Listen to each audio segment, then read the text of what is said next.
Hey, it's me, Tina V, and I'm your host of The Tina V Show. Thank you for tuning in to the very first episode of The Tina V Show. And I'm so excited that you've joined us for yet another journey sparked by Project Infusion.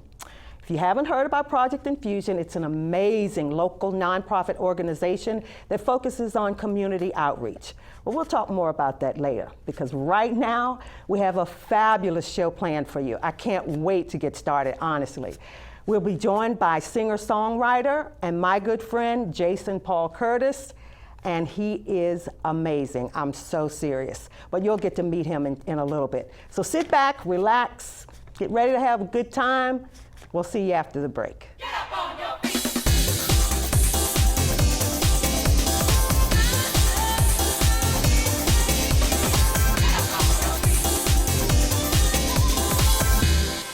Welcome back to the Tina V Show. I'm here with my good friend, Jason. Thank you so much yet again. I love you, Jason. I seriously do.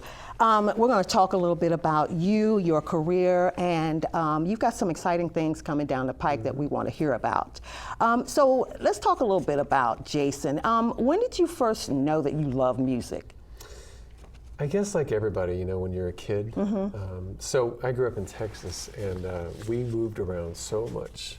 So I actually wrote a song for my brother when he got married about how we lived in, I think, 9 different houses in 7 different towns. But every time we moved to a new house in a new town, my dad would set up the record player, and he would have it going while we would move in.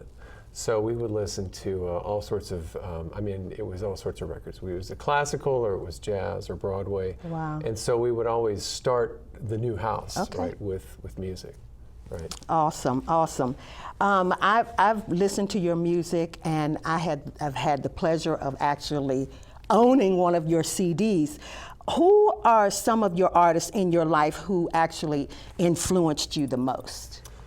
Yeah, it's a whole bunch, you know, because I'm drawn to the vocal. Okay. So my mom, she always played. Maybe you heard the Manhattan Transfer. That was I always love played Manhattan those guys. Transfers. When I was in high school, Harry Connick Jr. put his first album out. Okay. Where it was the soundtrack to Harry Met Sally. Okay. And I had really never been exposed to standards like that or Sinatra music until then, and I was like, wow, what's this? So that album stuck with me, and then I started getting into finding older Nat King Cole and his classic stuff, but then newer music. So, but usually it's the one where the vocals would touch me the most. It's the one that I was most interested in. Okay, awesome.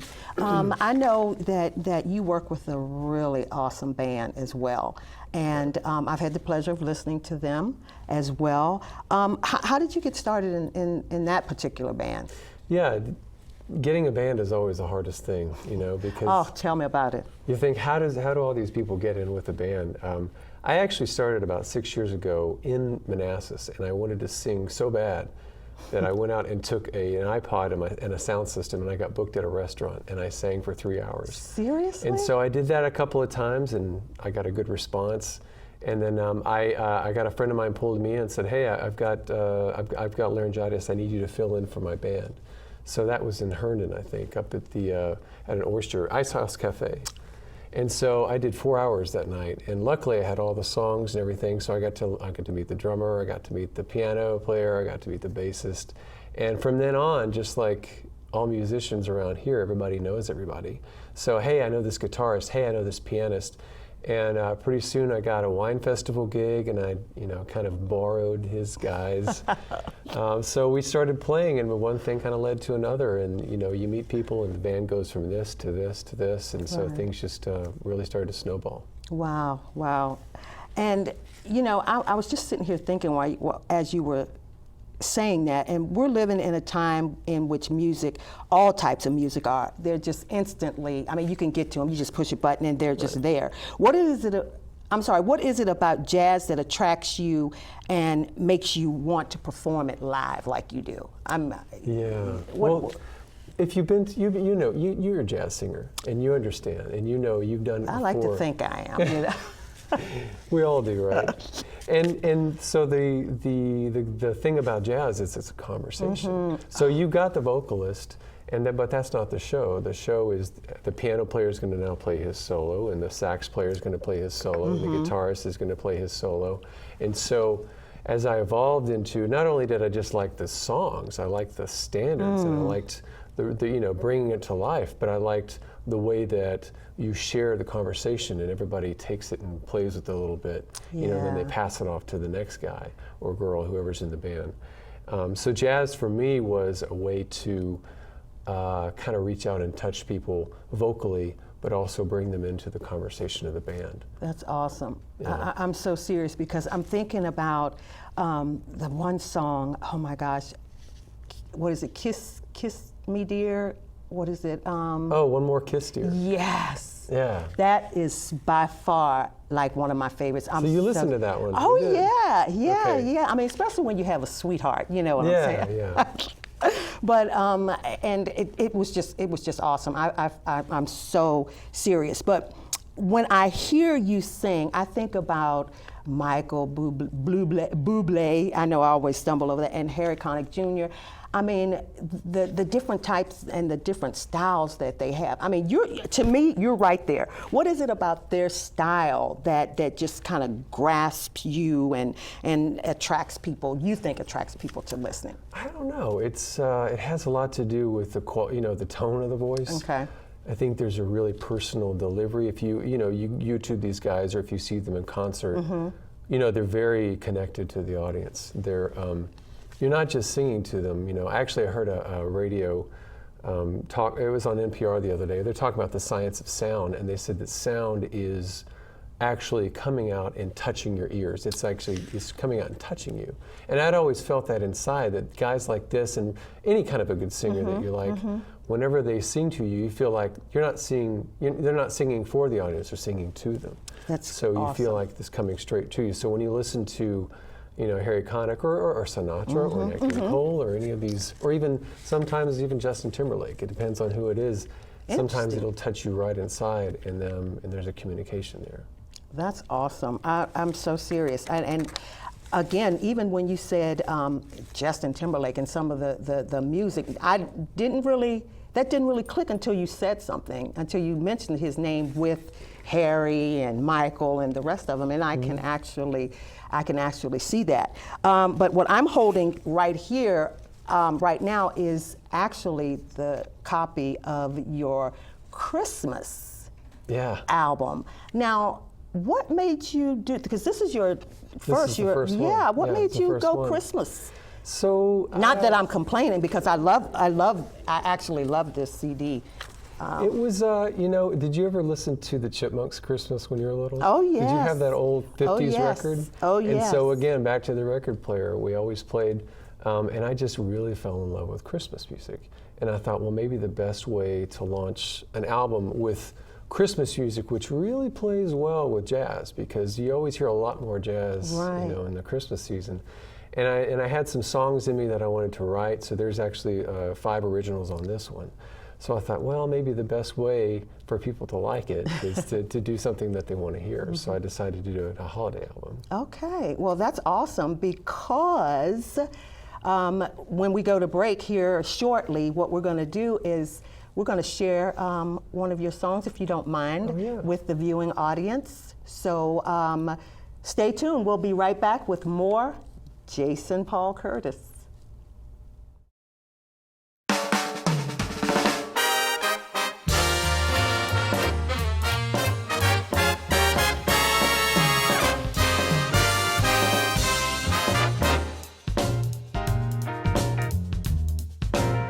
I feel that autumn breeze turn straight from chill to freeze. It's late November and the wind has slendered all the trees.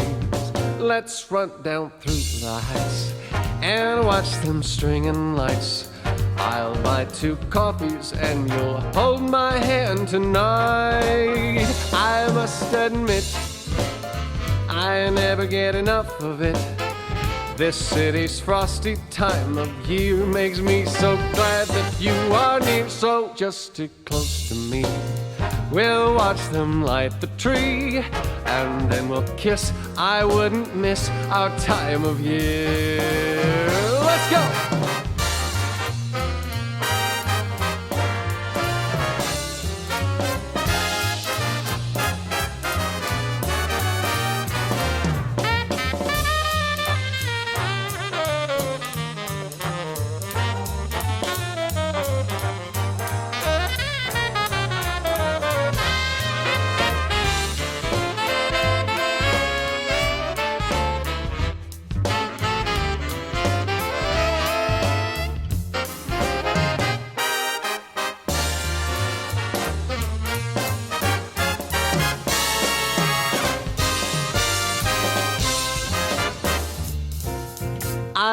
must admit, I never get enough of it.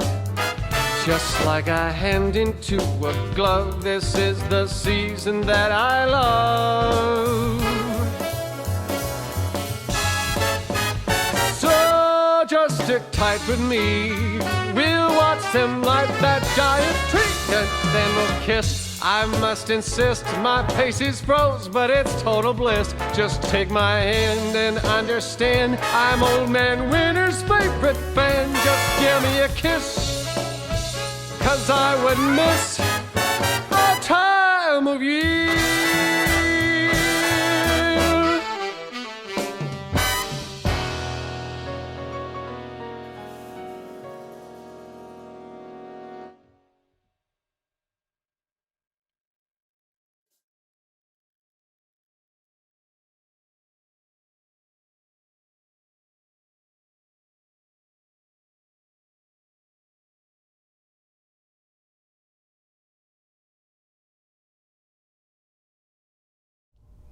Welcome back to the Tina V Show. I'm here with my good friend Jason. Jason, with all the musicians out there, the ones that's coming up, and what would you say to an aspiring vocalist out there who wants to make singing their career? Oh, that's a good question.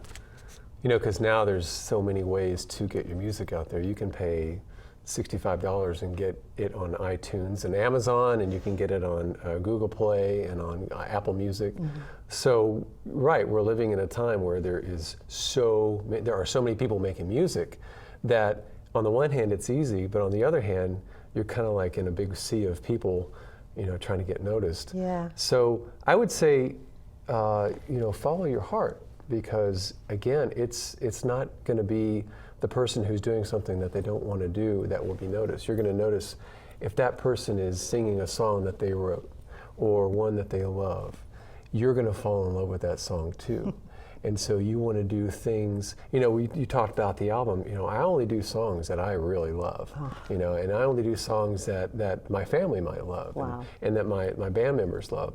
And so that becomes infectious, and it goes out to the audience. And you do it long enough, and you're going to find, hopefully, an audience that wants to hear that. And, you know, some people will call it your tribe. You know, you got to find your tribe of people Yeah, that likes jazz that's true. vocal music, or that likes electronica, or likes dubstep, or likes country. And you don't have to get the whole world. You just have to get that one tribe of people, and then just keep feeding them back and forth with music, you know, because that's what they want to hear. That's good, and I mean, and that's good stuff to live off of. I mean, I sing. You know, I'm not Right, a songwriter, but I sing. But that's it. You have to follow your dreams.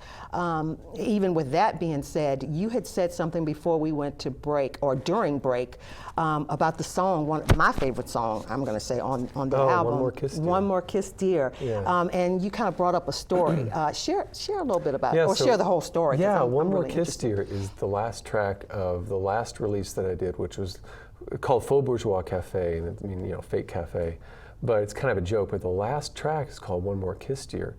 And the reason I chose it was I'm a sci-fi buff, and I like sci-fi movies, and I happen to like Harrison Ford. So there's a movie out there from 1981 called Blade Runner.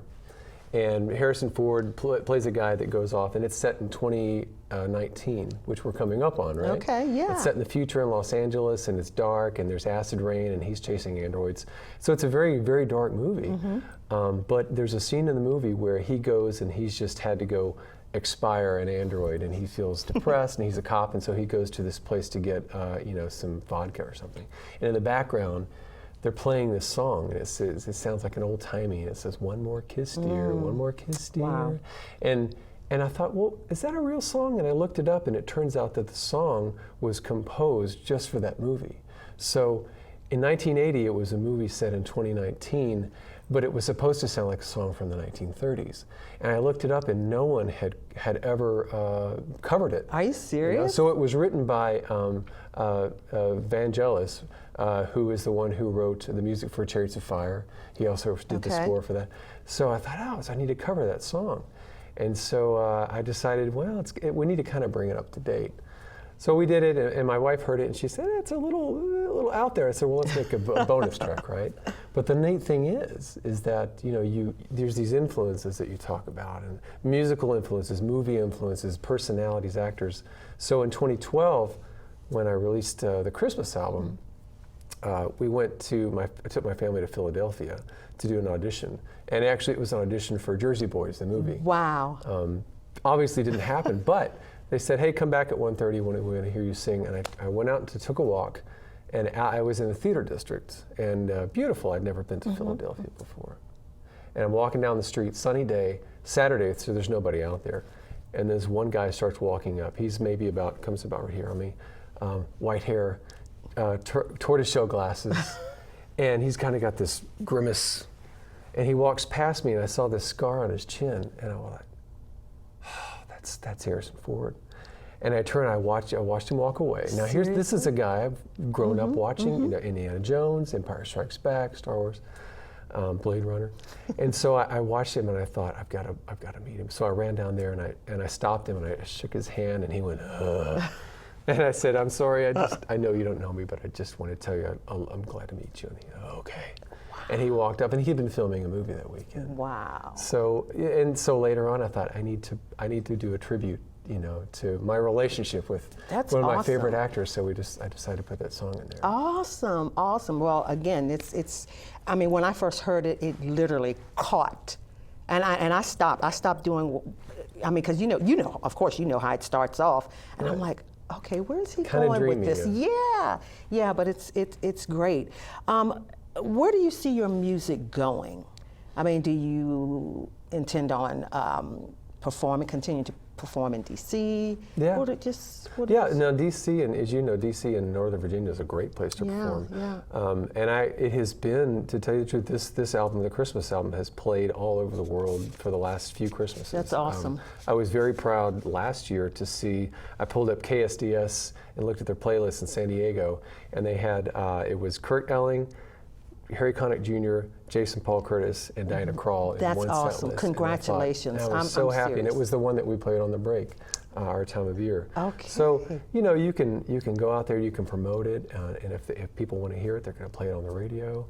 Live performances, we've gotten to play the White House twice. That's what I was getting ready to say. Share with us some of the places that you have performed, and maybe something that's coming down the road. Right, yeah. We got, so in 2012 when the album came out, I had applied to go to the White House. They do tours. And so they said, come on in. They brought us in. We played at 7:30 on a Thursday morning and there were people lined up, you know, ready to tour the White House. And so we got to do it, and they took a copy, gave a copy to the First Lady. So they were playing it in the front office while we were playing in the foyer. Gosh. So that was fun, and I've gotten to play the Metropolitan Club downtown, and the National Building Museum, just so many, the Cosmos Club, just so many nice places. And you just did the national anthem, right? Not too long ago? I did, yeah. I got to sing the national anthem for the Nationals game. It was a no-hitter. Yeah. Scherzer hit his no-hitter I didn't know that. Really? Yeah, it was just really thrilling. So, you know, anywhere where you can sing something that people want to hear, Christmas music, or your own stuff, or the national anthem, you know, I'll get to, I guess, the thing that's coming up in 2016 is, have you been to Mount Vernon before? Yes, I have. Yeah, so I have. We will be doing Valentine's Day at Mount Vernon with my trio. Are you serious? Yeah, so looking forward to that too. Oh my goodness! I'll have to get the information on that. So the answer is wherever you want to, you know, wherever you want to play. Yeah, that's awesome. So,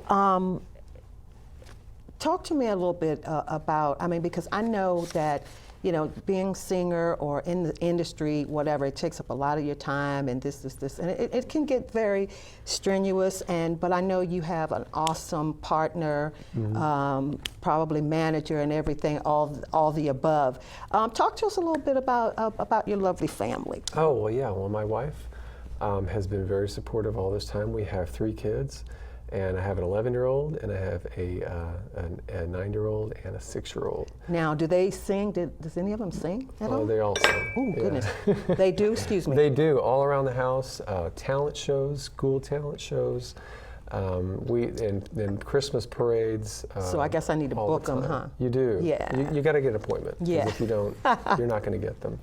But yeah, very supportive, and you know, family. I'm a Cub Scout leader, and I'm a Cub Scout recruiter, and you know, all the things that a family does. Right. You just have to kind of remember that game Tetris, where you kind of have to put things in. Right. So it works like that. You know, you know. Yeah. And it can be, you know, like it's time consuming and can get kind of hard and things like that. What, even from the flip side, you know, because the Tina V show, Tea Time with Tina, we not just, I mean, it's a platform show and we want to talk about your talents and things like that. But I also like to get into, because the people that come, they have stories such as yourself.